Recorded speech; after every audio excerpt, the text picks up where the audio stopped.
Oh, you're doing it right now? Right now. Okay. So congrats, Nicole, to 300 Yeah, episodes. That was 6 years.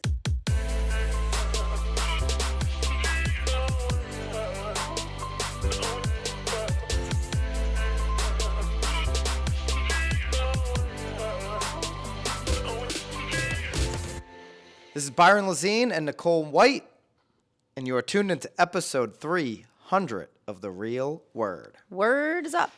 All right, because it's episode 300, That was it? we don't have to jump right into the topic. We are doing a relevant this week topic that was sent to me. Okay. We do have a little very intimate group here. Very intimate. At 66 High Street, our new development Yes. in Connecticut. Any reason you get a chance to plug your listings or your new development, you should do that. We're taking that opportunity here on episode 300. It's uncomfortable. Uncomfortable. I don't know. You don't think agents should be always doing that? That's why we have this beautiful set here for episode 300. I think it's lovely. But also, we should take a little time to celebrate. You don't drink champagne. I don't, but I will today. You're gonna have to today. I don't. It gives me like a headache. I don't know why you don't. I mean, drink I champagne. love liquor, but not champagne. Yeah. Well, I didn't get any vodka. And good thing it's in December because I do dry January. So, oh, you're doing it right now? Right now. Okay. So congrats, Nicole, to 300 episodes. That was 6 years. It took us 6 years to get 6 here. years. We launched in 2017. So now we wait for another celebration for 2 more.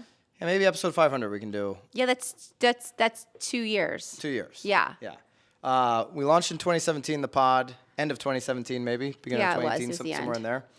The first episode we ever did, Yep. we We had to re-record. we had a bunch of technical issues, just like our Lots. Haggard balloon here that already Well, popped from the that's fireplace. okay, So yeah. that's just normal real word stuff for anybody that's been following for a long time. But our first ever episode created a Facebook Live controversy. If obviously you loved remember, it. I loved it because I'm like, wow, episode We got one. to fly first class to Arizona after that first episode. But here's a quick story before we get into the Toll Brothers story. How there's so much that has changed in real estate. Yeah. But then there's so little that has changed from the mindset of someone who is a scarcity mindset. Right. So Greg Haig, we called him out on episode 1. It's crazy, 300 episodes, we're still talking about him. What's so funny is not long ago, because he's now making commercials in our local markets. Because he's doing commercials. He's also, by the way, cheers to we're doing 300. that, yeah. Are we drinking it too? No, let's drink some. Okay. He's making commercials for 72 Sold. That's what it's Many called. people have heard of 72 Sold across the country, obviously. He's also been named in a lawsuit with Keller Williams. There's like that's a whole other story that we're not covering here. But anyways, maybe we will cover it at some point. We'll see where it goes. We can get Greg him back on. We should have had him on for the 300th episode. We could have had Greg. Greg at the time had a campaign. It was a campaign going for Stop Zillow. Stop Zillow. People were giving him money thinking that they were going to actively stop Zillow. He was collecting a lot of money. Lots of money. And the whole mindset behind that was we need to stop Zillow as agents. There's a group of agents I would call, I don't even know if I would call it the minority. Certainly the minority that probably gave him agents, even though it was a lot of agents that gave him money. Right. But there was this mindset of stopping Zillow because they're going to take over the entire business and leave, nothing for agents. The problem was you can't resist Right. what consumers want. Well, especially if you're supposed to be doing your fiduciary responsibility, like to your client, Right. Because essentially what he wanted agents to do was to sort of click like the Zillow buy, like it wouldn't go on Zillow. And then I think you were putting if I'm correct, there was a separate portal. Yeah, he had a whole different portal that you were putting your listing on the portal. It was essentially like he was trying to make pocket listings. Yeah. Like it was like a pocket listing website. It was very interesting. The party was so elaborate. Oh, the party was great, but Yeah. my tie-in here is coming all the way full circle here to now. Yeah. Oh, these lawsuits are going to end the real estate agent. All these things, all these scary things that are going to come out and end the real estate agent.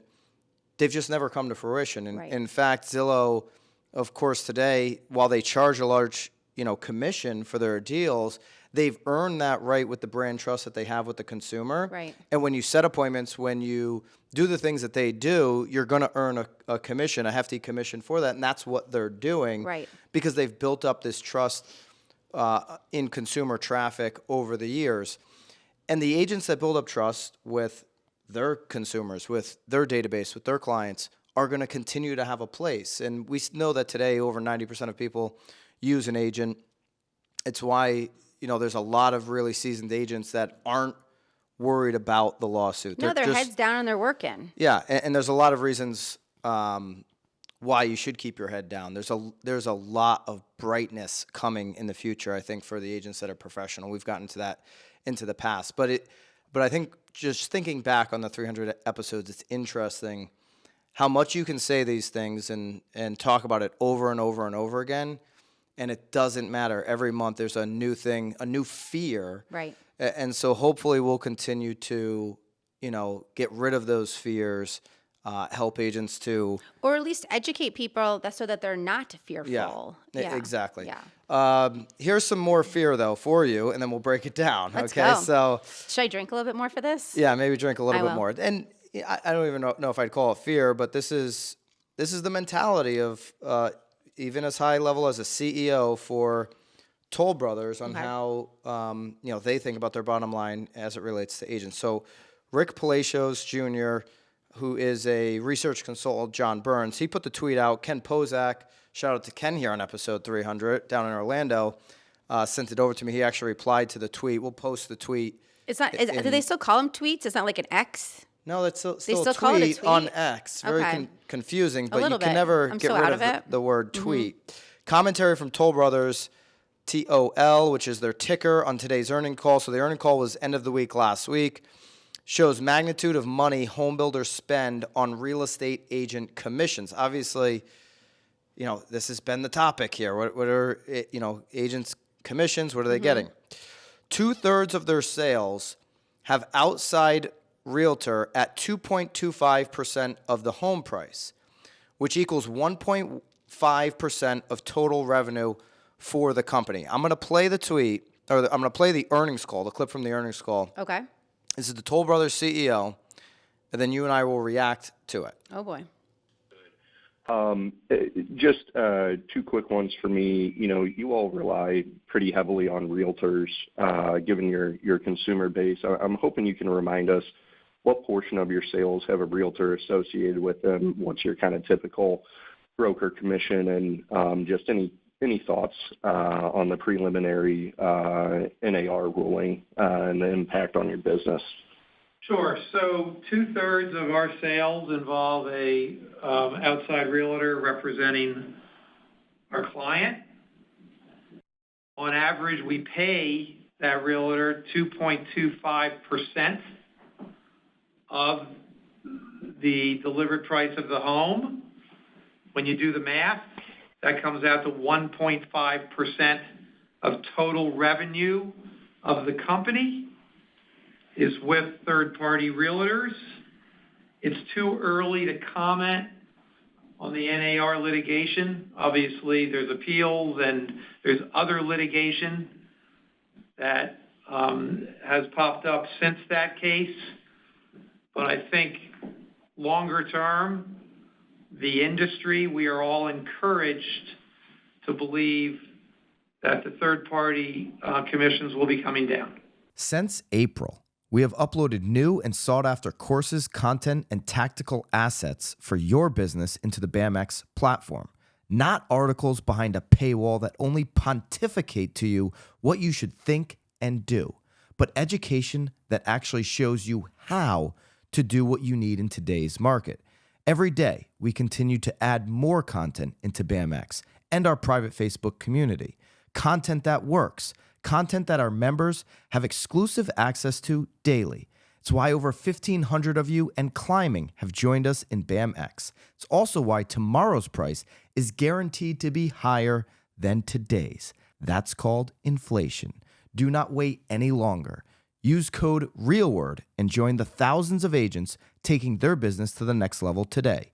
Code REALWORD for 10% off. See you in BAMX. So that's the part that when the tweet was sent to me from Ken. Toll is offering 45 to 55,000 on incentives in Ken's local market, which is Orlando. Incentives, like bonuses type things? Like, Incentives to get buyers to, do the deal because Right. of, where the interest rates are right now. Right. They have the ability, Okay. we're talking 25% margins for Toll Brothers. So they have the ability to incentivize where, existing home sale owners got to maximize equity, right? So they're doing 45 to 55,000 on incentives, average sale price of 900,000. And that's where Toll Brothers is. They're in the 900s. So it's Yeah. not just Orlando, but that's across the country, the average sale price for Toll. Okay.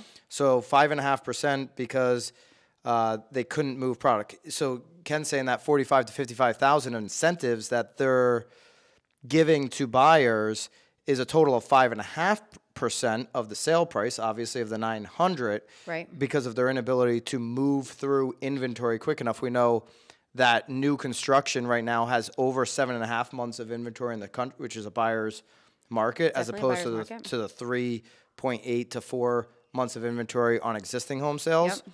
So then Ken says, and he wants to complain about the agents who brings in 66% of the business. Local toll reps tell me it's more like 70 to 80% in that local market Right. of the business. And there's a lot of tweets and, a couple other people sent me information about this story because of what he says at the end there. We expect that third-party commissions in the future are going to come down. Now he said it was going to be long term. This is when you hear these things, you got to break it down. It's like, okay, it's not 2024. Because he referenced the appeals, the lawsuits are being pushed out. There's a lot of, things that need to be sorted out through there. But he's on an earnings call as a CEO of this public traded company. And anytime you do these quarterly earnings calls, you want your stock to go up. And they've had, a great run on their stock prices here the last few years. But you want every quarter you're in that battle of let's pop the stock price somehow. Let's give information where investors are going to be optimistic about our future as the builder. And so he's painting a long-term picture that third-party agents, the ones that are bringing them 66% of their business, commissions are going to come down. He said we're pretty optimistic in that. Right. The 2.25% is already way down from what Michael Ketchmark in the Sitzer-Burnett in the Right. Missouri trial, they claim every agent's out there getting 3%. Right. I would argue that if I'm not an attorney. I really wish I was. Do you? I No, really do sometimes. really? Because I think most of these attorneys aren't worth the paper hanging on their wall. But if I'm an attorney, I might be taking some of this data on the next trial. Hey, Ketchmark's out there trying to say, and other, lead attorneys for these Right. plaintiffs are out there trying to say that all commissions are 3%. And right there, you've got a huge data pool. I mean, we're talking, and Toll Brothers isn't just in one state. It's They're all over. Every state, national, yeah. This is a huge chunk of data that their I'm actually average surprised to hear that it is 2.25. 2.25. Usually on new construction, you're seeing it closer to 2, at least in our area. So even the 2.25 kind of surprises me a little bit. Oh, you would have thought it was lower. I would have thought it was lower. Okay. Yeah. But it shows to that point. Hey, I see a lot of 2. Toll Brothers saying 2.25. Yeah. You got the plaintiffs. But again, maybe they're adding a little initiative to the agents in some situations, so maybe they are going up to 3, which is maybe bringing it up a bit. You've got Yeah. people wanting to paint the picture that it's 3. That to me speaks to what we've been saying. Hey, commissions have always been negotiable. They 100%. are negotiable. You don't hear 0% for a reason because nobody's going to work for free. Right. So you've got all these numbers all over the board, and that starts to build up as a case of showing, hey, these have been traditionally negotiable. They are negotiable, and they, you maintain that. The other thing, with Toll Brothers or any national home builder, they're not paying. They're paying a listing agent that's in house. Okay, Right. so Toll Brothers does this. Pulte does it. I'm assuming that we're talking about like a salary. Yeah, it's usually like a salary with some type of override on speed to completion of the of sales. Yep. But when I don't know, being in South Florida a lot, I've gone into a lot of these Okay. new construction Like developments. sales office. Yeah, the sales at the office, and just desk. talk to these agents. And they're all licensed, I assume.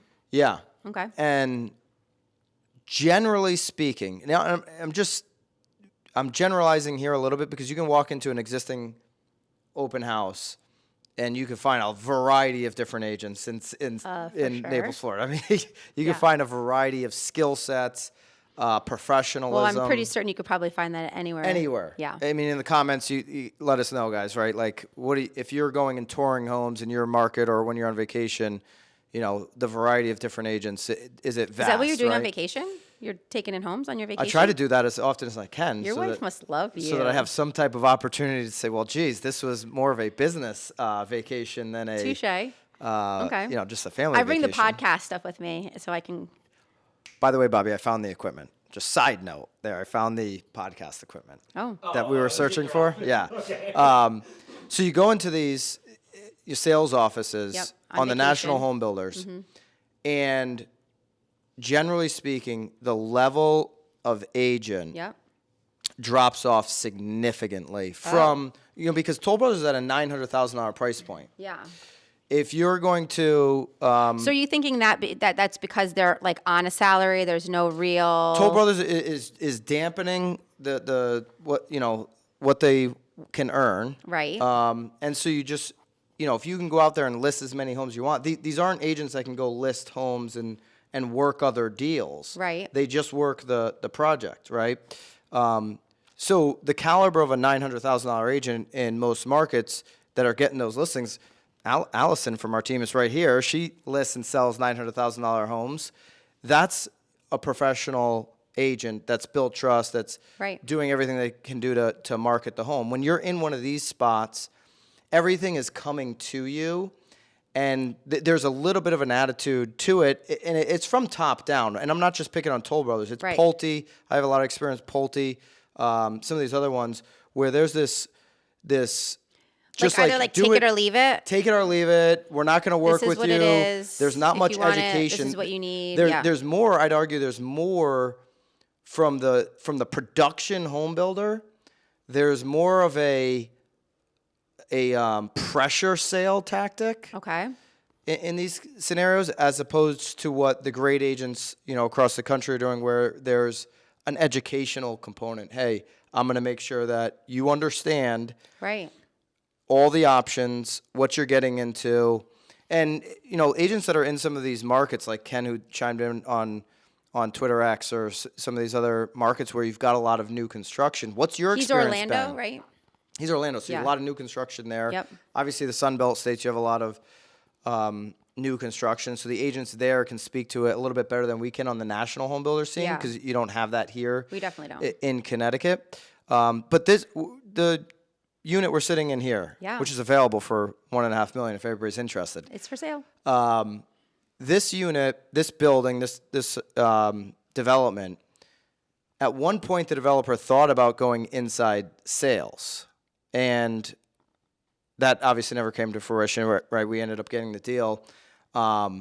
Speak to, like a project like this, Yeah. high end. How much goes involved? We're sitting in one of these projects. How much is involved, and why you want potentially an outside agent as opposed to an inside sales? I mean, I have a toothbrush here. That's, that's how agent? much. Is this a crash pad now? Well, I mean, the amount that I'm here, you Right. just have to sort of brush your teeth here sometimes.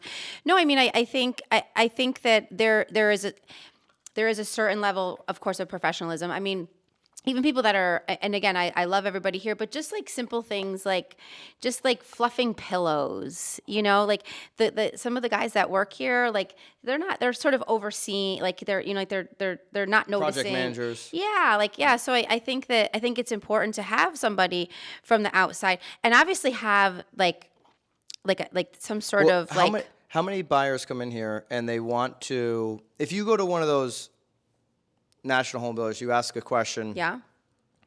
about, what somebody thinks about other things that are on the market, they're just going to, I don't know, or you're just going to kind of get shut down. Where here, Be- If someone also comes in because and if wants to know you're- about other waterfront properties, Right. You at least have the knowledge of it, of course. You Or have the could at knowledge least 'cause you're working the whole compare. market. Right. No, absolutely. No, and not just that, but you also, we also don't know where those individuals are coming from.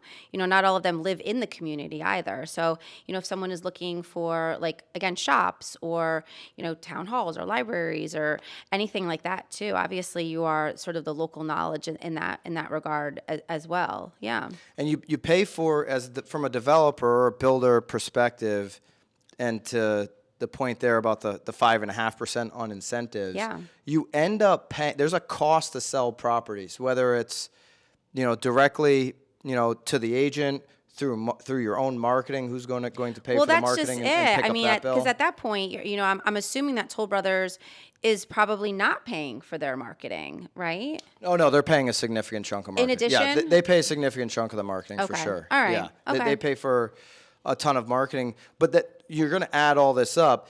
The third party argument that he's making is it's the buyer agent Right. that's coming in. Right. And the argument I'm making is that if Well, you're but again, coming remember, it's also, we're talking about, he's on a shareholders meeting.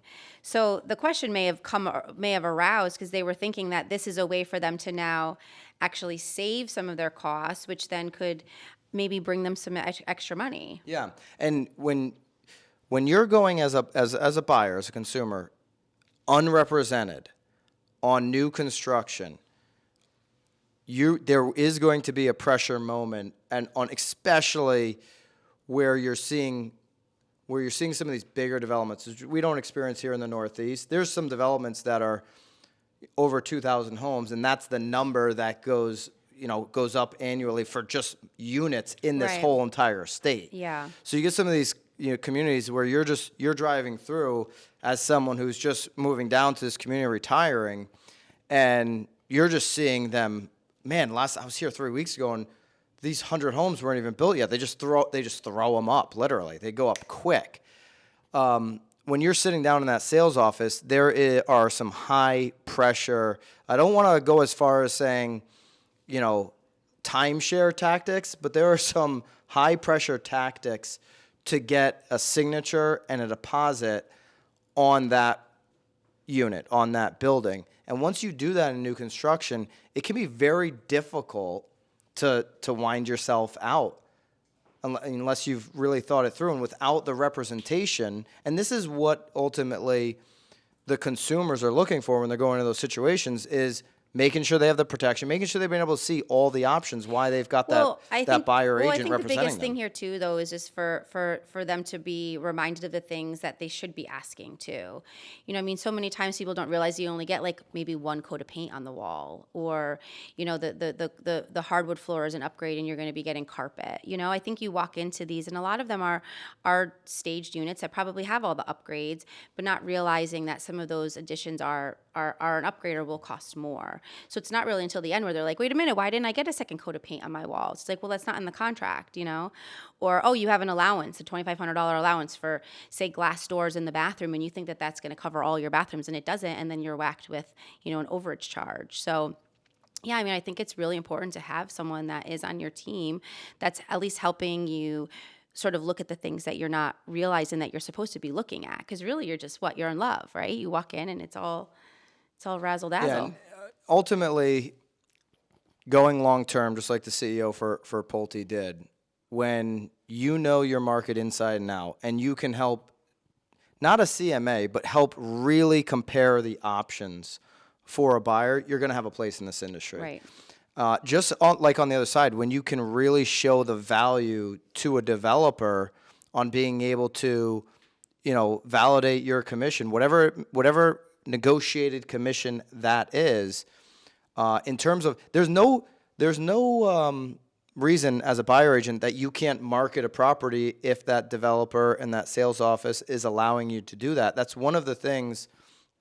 Going back to Ken here, Ken's taken over episode 300, but he is the one that sent me the tweet. So going back to what he does in Orlando is so smart, because he rarely lists new developments, but he talks about them all on his Instagram, on his YouTube, and he educates the public. And what developer wouldn't want to negotiate a commission with an agent like that, Right. who's doesn't have the listing but is showcasing the opportunities to the buyers that are coming in through his YouTube channel, through their Instagram, through their email, and through all the different sources that they're generating leads into the Orlando community. And that's never going to go away because we're in a low inventory environment. Those that remember where builders were in 2007, 8, 9, 10, heck, the 2.25 that he's talking about now would be a bargain. Right. 1.5% of total revenue, they'd be happy to do that when you don't have any buyers walking through the door. And these markets are always going to change, and there's always going to be opportunities to give somebody a fee to get the result that you want. And that fee, again, can be any Negotiable. number of things. Can be Right. very, very negotiable. And so I think the long-term future is really no different than currently. You're just going to need less agents to do it. And I don't know. I thought it was a good story for this episode since we're doing it here. Yeah. Also, just to look back on all the years on how people are always fearful that something's going away when it's the work that matters, it's the knowledge that matters. And when you are the person living it, doing it, and you're just ingratiated in the whole process, you're not going away. You're going to be super valuable. Absolutely. Nicole, I know you're not going to drink the rest of that champagne, so we got to get you something else to drink here to Well, celebrate. that's all we have here today. Anything over 300 episodes? I can't believe I've convinced you to do 300 podcasts. Well, luckily, most times I get to just show up and sit here and smile because you love talking. So I usually just sit here and I just nod my head, and all the tweets and stuff that you guys put out are all you. So I'm really just They don't put out any tweets. We need to put out more tweets. I've always just been the color. So I appreciate you continuing to invite me back because I'm certain that you could have any other face next to you as well. It's the only reason you're here is because it's On my calendar? in perpetuity. So that's the trick of doing anything, whether it's prospecting or a podcast. It's put it on your calendar. Yeah. Don't change the date. No. That's- It's probably the only thing that I've showed up to every single week, Yeah. like the last 6 years. It's one of the reasons new developers like to hire somebody in-house because it's like, hey, you have to be here from this time Yeah. to that time. And when here. agents look at their own business or their whatever, it's a pod or a prospect or whatever, and it's like, I've got to be doing it the same every We used week. to do it on Mondays, which is, I'm so happy we don't do it on Mondays anymore. Tuesdays are so much better. Oh, we did, huh? We used to do it on Mondays. Well, Yeah. now it's been Tuesdays for 10 forever. It's Yeah. a recording time, so. It works. Anything else? 300 episodes. Any final thoughts? Thank you. All right, we're going to at least 500. I can't say we're going to go much past 500? that. Yeah, definitely 500. Somebody asked us today, they're like, is Nicole going to be on until 400? Who was that? Was that Bobby? I don't think Maybe it it was was my- Bobby. maybe- Bobby wouldn't say Questions that. for you guys. Uh-oh. Oh, Bobby's got a question. Let's do some quick questions. Surprise questions. Quick questions. So what do you think the biggest impact that the real world has had on the real estate audience has been? What is your number one thing that you hope people take away from the podcast? I hope it's what I said here, where it's you're not going out of business if you're that agent that's educating themselves every single day, that's actually involved in everything you should be in your community. When you're the local expert, all those different things that we always talk about, you're not going anywhere. And the 300 episodes proves that, because you can go back to episode 1 when they thought Zillow was taking over, and you just have to be willing to know where to move. So 300 episodes of anything is very impressive. Obviously, you guys talked a lot about having this in your calendar, being consistent. What has been the biggest challenge for you guys reaching 300 episodes of a podcast every week? Our mics being turned on. Yeah, cameras being at the right spot. You and I actually learning how to split screen because you're never around. I mean, I do think some of that stuff I could probably get a little bit overworked on, because you really could just use your phone for a lot of the stuff. Good lighting Yeah, and a phone. So for I sure. wouldn't let that be the thing that holds you back on that. I think what's been helpful, though, too, is that Byron and I actually really like each other. So I think over the last 6 years, we hate each other some days. So don't get me wrong there. But I think that we work well off of each other. I So don't recall any of those days. So Are you this must be a personal feeling that you're flipping having. kidding me? Yeah. Oh my God. We actually had a fight our first time, remember, with the broke agent actually.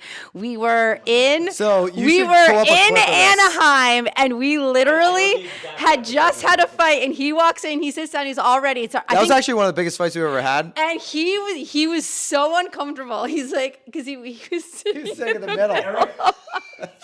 and he was, you could tell, you have to play the clip. He was so uncomfortable. You're exhausting.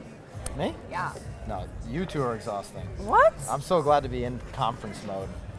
Exhausting? You two are exhausting. Oh my God. The both of you. Dude, we're never inviting you anywhere ever After again. Saturday, After Saturday. I was extremely exhausted. Saturday? And then Sunday was the What cherry happened on top. Saturday? It's just so much complaining. I couldn't take it. That's why I had to complain so much yesterday. Everybody. So then I had to pour on the complaint. Yeah, just you have pay to you guys all match back. when people are complaining. You have to match up. Yeah, you do. We got Eric, who obviously BAM didn't exist. It was just he had the broke agent account. We were That was Eric one and I of our were friends at first the time. guests.